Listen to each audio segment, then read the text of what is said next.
1 Samuel. There was a certain man of Ramathaim Zophim in the hill country of Ephraim, whose name was Elkanah the son of Jeroham, son of Elihu, son of Tohu, son of Zuph, an Ephrathite. He had 2 wives. The name of the one was Hannah, and the name of the other Peninnah. And Peninnah had children, but Hannah had no children. Now this man used to go up year by year from his city to worship and to sacrifice to the Lord of hosts at Shiloh, where the 2 sons of Eli, Hophni and Phinehas, were priests of the Lord. On the day when Elkanah sacrificed, he would give portions to Peninnah his wife and to all her sons and daughters. But to Hannah he gave a double portion, because he loved her, though the Lord had closed her womb. And her rival used to provoke her grievously to irritate her, because the Lord had closed her womb. So it went on year by year. As often as she went up to the house of the Lord, she used to provoke her. Therefore Hannah wept and would not eat. And Elkanah, her husband, said to her, Hannah, why do you weep? And why do you not eat? And why is your heart sad? Am I not more to you than 10 sons? After they had eaten and drunk in Shiloh, Hannah rose. Now Eli the priest was sitting on the seat beside the doorpost of the temple of the Lord. She was deeply distressed and prayed to the Lord and wept bitterly. And she vowed a vow and said, O Lord of hosts, if you will indeed look on the affliction of your servant and remember me and not forget your servant, but will give to your servant a son, then I will give him to the Lord all the days of his life, and no razor shall touch his head. As she continued praying before the Lord, Eli observed her mouth. Hannah was speaking in her heart, only her lips moved, and her voice was not heard. Therefore Eli took her to be a drunken woman. And Eli said to her, How long will you go on being drunk? Put your wine away from you. But Hannah answered, No, my Lord, I am a woman troubled in spirit. I have drunk neither wine nor strong drink, but I have been pouring out my soul before the Lord. Do not regard your servant as a worthless woman, for all along I have been speaking out of my great anxiety and vexation. Then Eli answered, Go in peace, and the God of Israel grant your petition that you have made to him. And she said, Let your servant find favor in your eyes. Then the woman went her way and ate, and her face was no longer sad. They rose early in the morning and worshipped before the Lord. Then they went back to their house at Ramah. And Elkanah knew Hannah his wife, and the Lord remembered her. And in due time Hannah conceived and bore a son, and she called his name Samuel, for she said, I have asked for him from the Lord.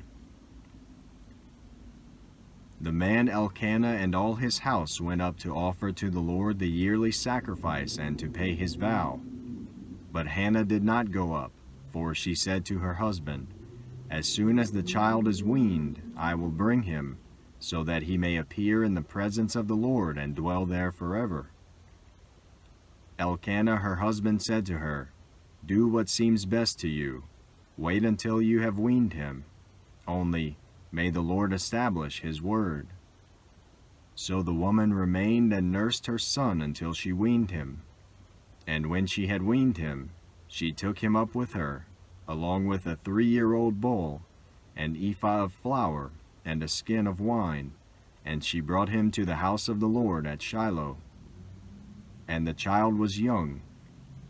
Then they slaughtered the bull, and they brought the child to Eli. And she said, Oh, my Lord, as you live, my Lord, I am the woman who was standing here in your presence, praying to the Lord. For this child I prayed, and the Lord has granted me my petition that I made to him. Therefore I have lent him to the Lord. As long as he lives, he is lent to the Lord. And he worshipped the Lord there. And Hannah prayed and said, My heart exults in the Lord, my strength is exalted in the Lord. My mouth derides my enemies, because I rejoice in your salvation. There is none holy like the Lord, there is none besides you. There is no rock like our God. Talk no more so very proudly. Let not arrogance come from your mouth. For the Lord is a God of knowledge, and by him actions are weighed. The bows of the mighty are broken, but the feeble bind on strength. Those who were full have hired themselves out for bread, but those who were hungry have ceased to hunger. The barren has borne 7, but she who has many children is forlorn. The Lord kills and brings to life. He brings down to Sheol and raises up. The Lord makes poor and makes rich. He brings low and he exalts. He raises up the poor from the dust. He lifts the needy from the ash heap to make them sit with princes and inherit a seat of honor. For the pillars of the earth are the Lord's, and on them he has set the world. He will guard the feet of his faithful ones, but the wicked shall be cut off in darkness. For not by might shall a man prevail. The adversaries of the Lord shall be broken to pieces. Against them he will thunder in heaven. The Lord will judge the ends of the earth. He will give strength to his king and exalt the power of his anointed. Then Elkanah went home to Ramah, and the boy ministered to the Lord in the presence of Eli the priest. Now the sons of Eli were worthless men. They did not know the Lord. The custom of the priests with the people was that when any man offered sacrifice, the priest's servant would come, while the meat was boiling, with a 3-pronged fork in his hand, and he would thrust it into the pan or kettle or cauldron or pot. All that the fork brought up, the priest would take for himself. This is what they did at Shiloh to all the Israelites who came there. Moreover, before the fat was burned, the priest's servant would come and say to the man who was sacrificing, Give meat for the priest to roast, for he will not accept boiled meat from you, but only raw. And if the man said to him, Let them burn the fat first, and then take as much as you wish, he would say, No, you must give it now, and if not, I will take it by force. Thus the sin of the young men was very great in the sight of the Lord, for the men treated the offering of the Lord with contempt. Samuel was ministering before the Lord, a boy cloaked with a linen ephod. And his mother used to make for him a little robe and take it to him each year when she went up with her husband to offer the yearly sacrifice. Then Eli would bless Elkanah and his wife, and say, May the Lord give you children by this woman for the petition she asked of the Lord. So then they would return to their home. Indeed, the Lord visited Hannah, and she conceived and bore 3 sons and 2 daughters. And the young man Samuel grew in the presence of the Lord. Now Eli was very old, and he kept hearing all that his sons were doing to all Israel, and how they lay with the women who were serving at the entrance to the tent of meeting. And he said to them, Why do you do such things? For I hear of your evil dealings from all the people. No, my sons, it is no good report that I hear from the people of the Lord spreading abroad. If someone sins against a man, God will mediate for him. But if someone sins against the Lord, who can intercede for him? But they would not listen to the voice of their father, for it was the will of the Lord to put them to death. Now the young man Samuel continued to grow both in stature and in favor with the Lord and also with man.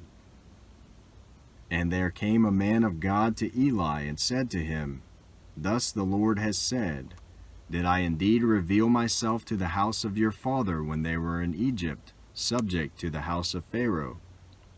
Did I choose him out of all the tribes of Israel to be my priest, to go up to my altar, to burn incense, to wear an ephod before me. I gave to the house of your father all my offerings by fire from the people of Israel. Why then do you scorn my sacrifices and my offerings that I commanded, and honor your sons above me by fattening yourselves on the choicest parts of every offering of my people Israel? Therefore the Lord, the God of Israel, declares, I promised that your house and the house of your father should go in and out before me forever. But now the Lord declares, Far be it from me, for those who honor me I will honor, and those who despise me shall be lightly esteemed. Behold, the days are coming when I will cut off your strength and the strength of your father's house, so that there will not be an old man in your house. Then in distress you will look with envious eye on all the prosperity that shall be bestowed on Israel, and there shall not be an old man in your house forever. The only one of you whom I shall not cut off from my altar shall be spared to weep his eyes out to grieve his heart, and all the descendants of your house shall die by the sword of men. And this that shall come upon your two sons, Hophni and Phinehas, shall be the sign to you. Both of them shall die on the same day, and I will raise up for myself a faithful priest, who shall do according to what is in my heart and in my mind. And I will build him a sure house, and he shall go in and out before my anointed forever. And everyone who is left in your house shall come to implore him for a piece of silver or a loaf of bread, and shall say, Please put me in one of the priest's place, that I may eat a morsel of Please put me in one of the priest's places, that I may eat a morsel of bread. Now the young man Samuel was ministering to the Lord under Eli, and the word of the Lord was rare in those days. There was no frequent vision. At that time Eli, whose eyesight had begun to grow dim so that he could not see, was lying down in his own place. The lamp of God had not yet gone out, and Samuel was lying down in the temple of the Lord, where the ark of God was. Then the Lord called Samuel, and he said, Here I am, and ran to Eli and said, Here I am, for you called me. But he said, I did not call, lie down again. So he went and lay down. And the Lord called again, Samuel. And Samuel arose and went to Eli and said, Here I am, for you called me. But he said, I did not call, my son. Lie down again. Now Samuel did not yet know the Lord, and the word of the Lord had not yet been revealed to him. And the Lord called Samuel again the third time. And he arose and went to Eli and said, Here I am, for you called me. Then Eli perceived that the Lord was calling the young man. Therefore Eli said to Samuel, Go, lie down, and if he calls you, you shall say, Speak, Lord, for your servant hears. So Samuel went and lay down in his place.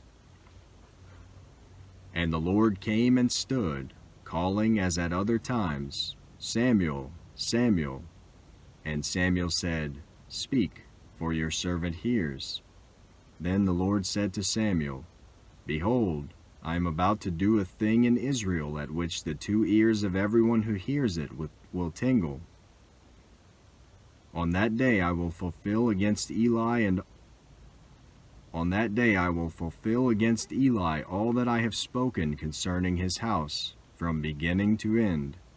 And I declare to him that I am about to punish his house forever, for the iniquity that he knew, because his sons were blaspheming God, and he did not restrain them.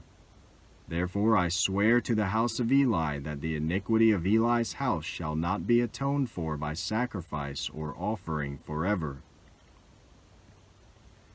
Samuel lay until morning. Then he opened the doors of the house of the Lord. And Samuel was afraid to tell the vision to Eli. But Eli called Samuel and said, Samuel, my son. And he said, Here I am. And Eli said, What was it that he told you? Do not hide it from me. May God do so to you and more also if you hide anything from me of all that he told you. So Samuel told him everything and hid nothing from him. And he said, It is the Lord. Let him do what seems good to him. And Samuel grew, and the Lord was with him, and let none of his words fall to the ground. And all Israel from Dan to Beersheba knew that Samuel was established as a prophet of the Lord. And the Lord appeared again at Shiloh, for the Lord revealed himself to Samuel at Shiloh by the word of the Lord. And the word of Samuel came to all Israel. Now Israel went out to battle against the Philistines. They encamped at Ebenezer, and the Philistines encamped at Aphek. The Philistines drew up in line against Israel, and when the battle spread, Israel was defeated by the Philistines, who killed about 4,000 men on the field of battle. And when the troops came to the camp, the elders of Israel said, Why has the Lord defeated us today before the Philistines? Let us bring the ark of the covenant of the Lord here from Shiloh, that it may come among us and save us from the power of our enemies. So the people sent to Shiloh and brought from there the ark of the covenant of the Lord of hosts, who is enthroned on the cherubim.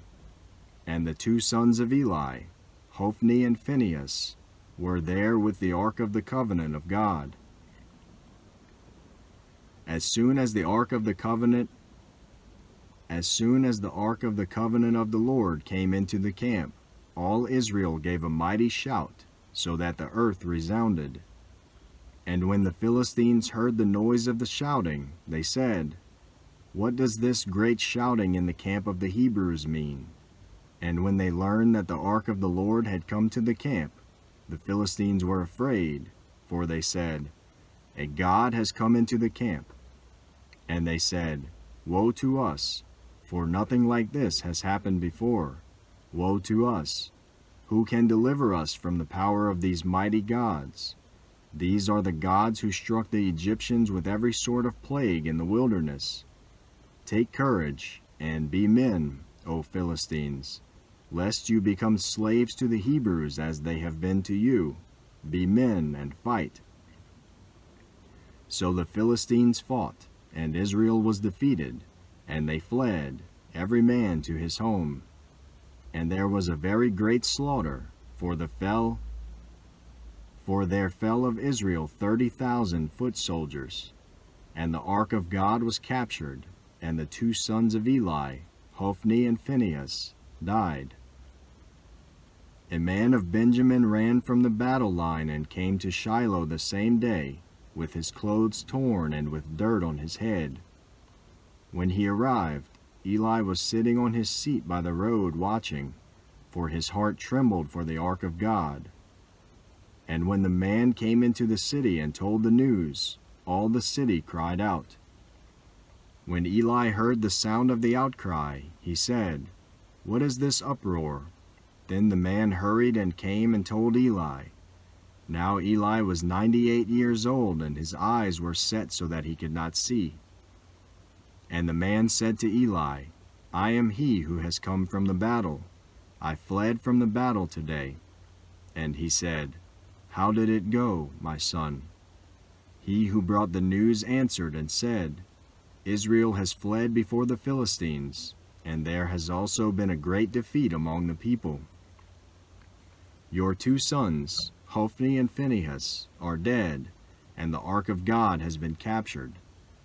As soon as he mentioned the ark of God, Eli fell over backward from his seat by the side of the gate, and his neck was broken, and he died, for the man was old and heavy. He had judged Israel 40 years. Now his daughter-in-law, the wife of Phinehas, was pregnant, about to give birth. And when she heard the news that the ark of God was captured, and that her father-in-law and her husband were dead, she bowed and gave birth, for her pains came upon her. And about the time of her death the women attending to her said to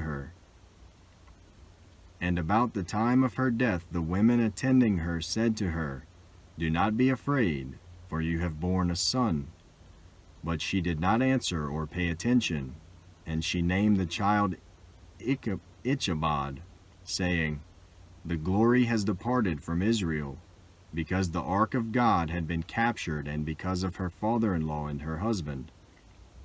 And she said, The glory has departed from Israel, for the ark of God has been captured. When the Philistines captured the ark of God, they brought it from Ebenezer to Ashdod. Then the Philistines took the ark of God and brought it into the house of Dagon and set it up beside Dagon. And when the people of Ashdod rose early the next day, behold, Dagon had fallen face downward on the ground before the ark of the Lord. So they took Dagon and put him back in his place. But when they rose early on the next morning, behold, Dagon had fallen face downward on the ground before the ark of the Lord, and the head of Dagon and both his hands were lying cut off on the threshold. Only the trunk of Dagon was left to him. This is why the priests of Dagon and all who enter the house of Dagon do not tread on the threshold of Dagon in Ashdod to this day. The hand of the Lord was heavy against the people of Ashdod, and he terrified and afflicted them with tumors, both Ashdod and its territory. And when the men of Ashdod saw how things were, they said, The ark of the God of Israel must not remain with us, for his hand is hard against us and against Dagon our God. So they sent and gathered together all the lords of the Philistines and said, What shall we do with the ark of the God of Israel? They answered, Let the ark of the God of Israel be brought around to Gath. So they brought the ark of the God of Israel there. But after they had brought it around, the hand of the Lord was against the city, causing a very great panic, and he afflicted the men of the city, both young and old, so that tumors broke out on them. So they sent the ark of God to Ekron. But as soon as the ark of God came to Ekron, the people of Ekron called out, They have brought around to us the ark of the God of Israel to kill us and our people. They sent therefore and gathered together all the lords of the Philistines and said, Send away the ark of the God of Israel, and let it return to its own place, so that it may not kill us and our people. For there was a deathly panic throughout the whole city. The hand of God was very heavy there. The men who did not die were struck with tumors, and the cry of the city went up to heaven.